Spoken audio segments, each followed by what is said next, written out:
డబ్బు, అనారోగ్యం, ఉద్యోగం, వ్యాపారం, అప్పులతో బాధపడుతున్నారా? వెంటనే జేకేఆర్ గురువు గారికి కాల్ చేసి అపాయింట్మెంట్ తీసుకోండి.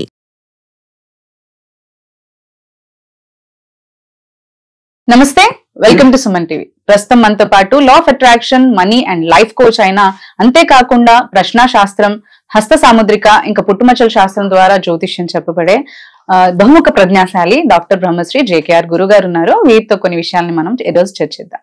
నమస్కారం గురుగారు. నమస్కారం అమ్మా. గురుగారు, మనకి మేనిఫెస్టేషన్ అనేసరికి ప్రతి ఒక్కరు మేనిఫెస్టేషన్ చేస్తారు. అంటే ఎన్నో, అంటే నాకు హెల్త్ కావాలనో, లేదంటే డబ్బులు కావాలనో, చాలా మంది జాబ్ కావాలని, కెరియర్ బాగుండాలని, ఇలా చాలా మంది చాలా రకాలుగా అనుకుంటూ ఉంటారు.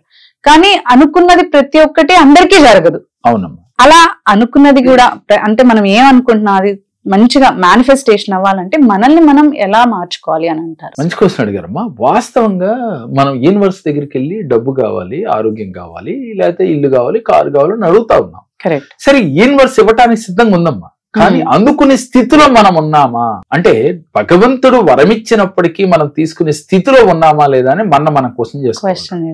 మీరు ఎప్పుడు ధ్యానం చేసేటప్పుడు మిమ్మల్ని మీరు క్వశ్చన్ చేసుకుంటే మీకు అర్థమైపోద్ది. ఆత్మే పరమాత్మ అని మనం చెప్తూ ఉంటాం. మనలో ఒక ఆత్మ ఉంది. మనకు ఒక మాట అంటారు, ఆత్మారాముడు చెప్తా ఉంటాడని మన పెద్దలు అంటా ఉంటారు. ఇని అన్నారో లేదో మీరు. ఆత్మ లోపల నుంచి ఒక వాయిస్ ఇస్తాం, అయ్యా నువ్వు ఇలా ఉండాలయ్యా అని మన ఆత్మ మనకి సిగ్నల్స్ ఇస్తా ఉంటది. కానీ మనం పట్టించుకోం. ఎందుకని? బాహ్య ప్రపంచంలో కనపడేది నిజమని నమ్ముతా ఉంటాం. వాస్తవానికి మండలం రోజులు గనక మీరు ఏకాగ్రతగా చేస్తే మీ మేనిఫెస్టేషన్ ఊరికే జరుగుద్ది. ఏం చేయాలి, ఎలా చేయాలి? మిమ్మల్ని మీరు మార్చుకునే పద్ధతి ఒకటి ఉంది. ఏమిటి అంటే, ఉదయం లేచిన కాడి నుంచి, ఉదాహరణకి మనం లేవగానే మంచం నుంచి లేవటంతోనే 2 చేతులు అరిచేతులు చూసుకోండి, దీంట్లో లక్ష్మి, సరస్వతి, పార్వతులు కొలువై ఉన్నారా అని చెప్తా ఉన్నాం. సరే, ఓకే, చూసుకుని చూసాము అనుకుంటే కాదు. సాక్షాత్తు ముగ్గురు అరచేతులు ఉన్నట్లుగా భావన చేసి వారిలో ఉన్న తత్వాన్ని మనం స్వీకరించినట్లుగా ఫీల్ అవ్వాలి. సరస్వతీదేవి యొక్క తత్వం ఏమిటి? చదువు. ఏదైనా అంతే కదా. లక్ష్మీదేవి యొక్క తత్వం ఏమిటి? ధనం. అలాగే పార్వతీదేవి యొక్క తత్వం ఏమిటి?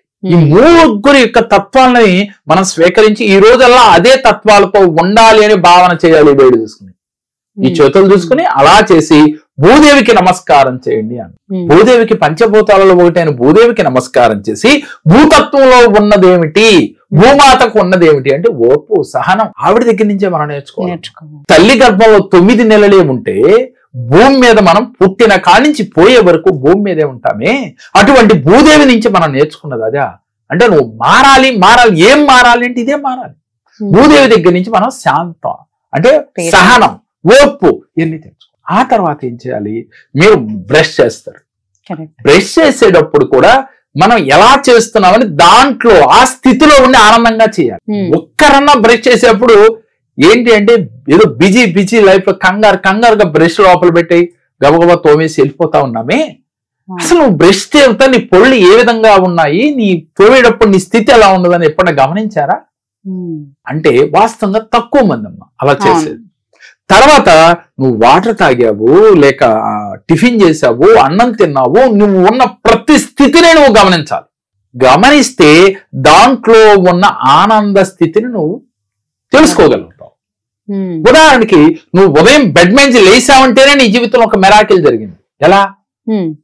చాలా మంది లేవటం లేదు, పడుకుంటున్నారు. కానీ ఏమైపోతా ఉన్నారు? బెడ్ మీద వెళ్ళిపోతా ఉన్నారు యమలోకానికి. యమలోకానికా స్వర్గలోకానికో ఏదైనా కావచ్చు. అయితే నువ్వు లేసావు అంటే నీ జీవితంలో ఒక మిరాకిల్ జరిగిందా లేదా? నీకు మరలా కొత్త జీవితం ప్రారంభమైందని ఫీల్ అవుతూ, ఆహా భగవంతుడా నాకు మళ్ళీ ఇచ్చే అవకాశం, నమస్కారం చేసుకోవాలి. అంటే ఇది చిన్న ఆనందమే, ఒక్కదానికే కదా, అందరికీ జరుగుతా ఉంది. కానీ ఆ చిన్న ఆనందాన్ని పెద్ద ఆనందంగా ఫీల్ అవ్వాలి. ఆ తర్వాత నువ్వు తీసుకునే వాటర్ వల్ల నా శరీరంలో ఎనర్జీ పాస్ అవుతా ఉంది. ఈ వాటరే కదా నా జీవితానికి ఉపయోగపడతా ఉంది. ఆహారం తీసుకోకపోయినా ఉండగలం, వాటర్ లేకపోతే ఉండలేం కదా. అందుకని వాటర్కి ఒక్కసారి కృతజ్ఞతలు తెలియచేసి ఆ వాటర్ తాగేటప్పుడు ఆనందాన్ని స్వీకరించాలి. ఆ వాటర్ ఎక్కడికి వెళ్తున్నాయి కడుపులో అనేది అబ్జర్వ్ చేస్తూ తాగాలి. ఒక్కరు తాగుతా ఉన్నారా? ఆహారం తినేప్పుడు ఫోన్ మాట్లాడతానో, ఫోన్ చూస్తానో, టీవీ చూస్తానో, లేక ఇంటి పక్కన వారిది ఎదురింటి వారి గురించి భార్య భర్తలు చర్చించుకుంటానో, పోట్లాడుకుంటానో కూడా టిఫిన్లు చేసి భోజనాలు చేసామని చూస్తూ ఉన్నాం మనం. ఇలా నువ్వు ఎక్కడ నువ్వు ఆనందాన్ని పొందుతూ ఉన్నావు? ప్రతి నిత్యం నీ జీవితంలో వస్తున్న చిన్న చిన్న ఆనందాలని గుర్తించగలిగితే నీ జీవితంలో పెద్ద పెద్ద ఆనందాలు వచ్చి తీరతాయి. నువ్వేమనుకుంటున్నావు? అందరూ వంట తింటున్నారు, నేను వంట తింటున్నా.